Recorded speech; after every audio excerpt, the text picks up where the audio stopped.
Well, here's what it is. Whether we like it or not, seniority does make a difference. Time of service does have an impact. It's just the way it is. And I'd served 8 years, as you know. I took a break so that my kids could be raised and be with my wife and family. And then I decided to run again. Well, that 8 years transfers. And so now I have 10 to 11 years of seniority. And it was kind of funny, when I show up, they all think I'm a freshman. And then all of a sudden, when you jump over everybody in seniority, they go, well, where did this guy come from? What it does is it places you on strong committees. I got to be on the insurance because of my seniority, so that helped us quite a bit. I also was granted one of the 34 chairmanships. So they made me a chairman, which now brought back to the area. As you remember, we haven't had a chairmanship for many years. I mean, we used to have the Speaker Pro Tem with Hugo Berlanga. We used to have the Irma Ron-Held, who was chairman of higher education. We remember Ernestine Glossbrenner from over in Alice public Texas. Education. Eddie Cavazos was chairman of insurance. For years, the coastal bend in the South Texas area had a lot of chairmanships, and it's not a negative. It's just that as time goes, you sometimes come with young folks, and sometimes you got the senior. Now I've got the chairmanship back, and what I am is called chairman of the Judiciary and Civil Jurisprudence, and what that is, it's a committee that is pure civil law. Our committee oversees all civil laws in Texas.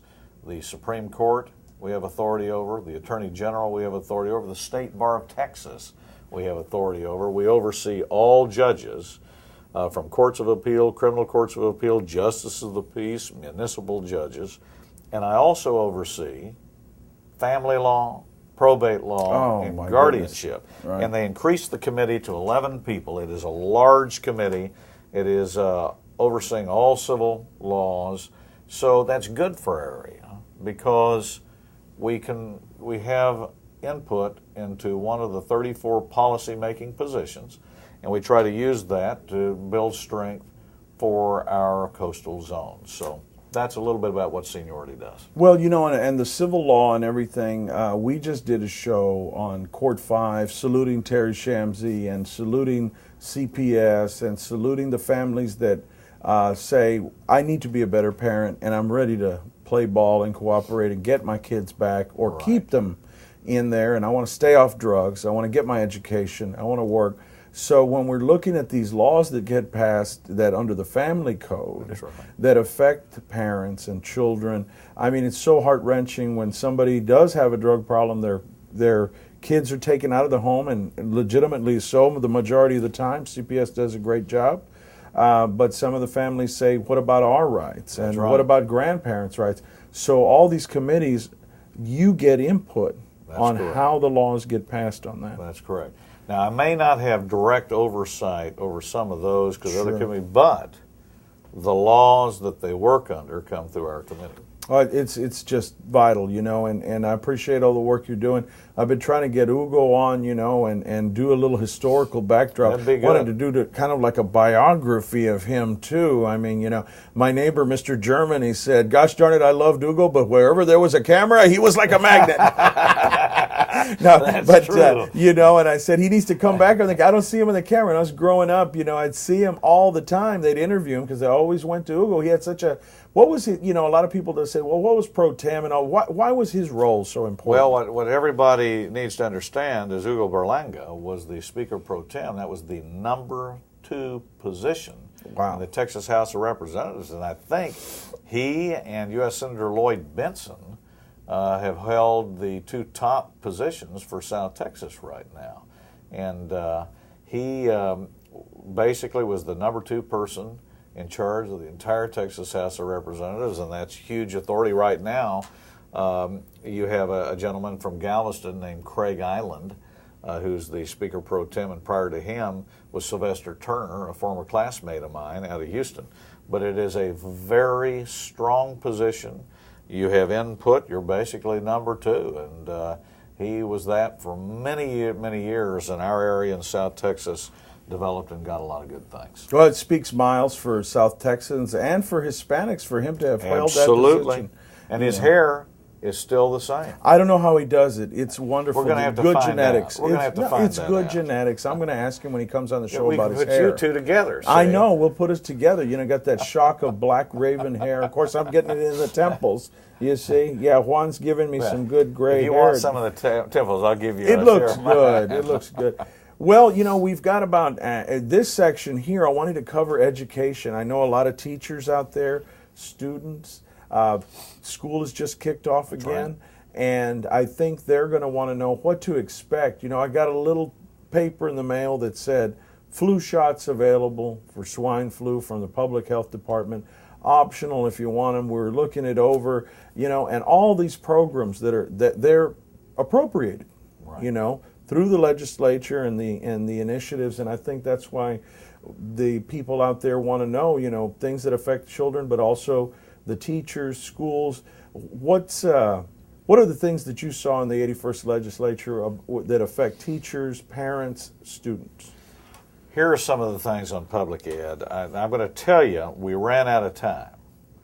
And I guess I was a little disappointed we didn't deal with more public education issues. But we have a year and a half to set that up through committee studies.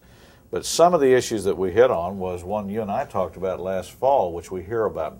And a lot of you know my mother was a teacher. She's a retired teacher. That's right, I remember. So I grew up in a teaching family, and I have direct saying about the teachers. But one issue that kept coming up was the tax test. And this legislature ended it. And I think that's good, yes. Now, I need to explain that the tax test will go on this year because it was already in law. But it is to be eliminated for more of an end-of-course exam with educator input, not corporate groups telling us how to do these tests. So I think that's a positive. We just got to make sure the law stays on track and that test is taken out and that we go to more of an end-of-course with educator input. I'd rather have our educators direct the test than some corporation that's making money. That's what I'm talking about. So what you're saying is the test is going on, but now instead of a corporation coming in and telling them this is what you need on this test, our own educators will be putting their input in. That's correct. Now this year the regular tax test has to be given because it was already scheduled by the time we met. But you're absolutely right, and I think that's the right way to go. Another one that we got some good discussion on, in the end, it didn't get passed, and I was a co-author of the bill.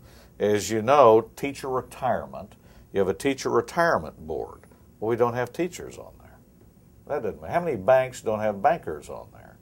How many corporations don't have their type of folks on there?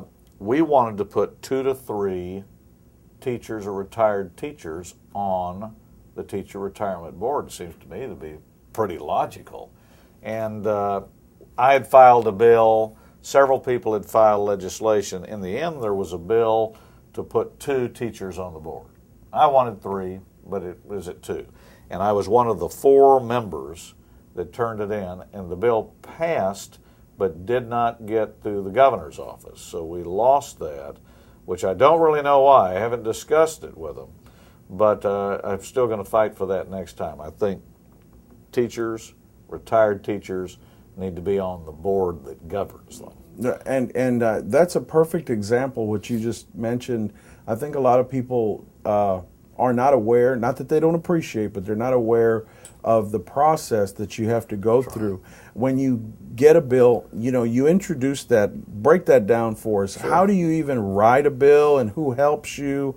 You know, do you get input from teachers, things like that? How do you get that, how does that process develop?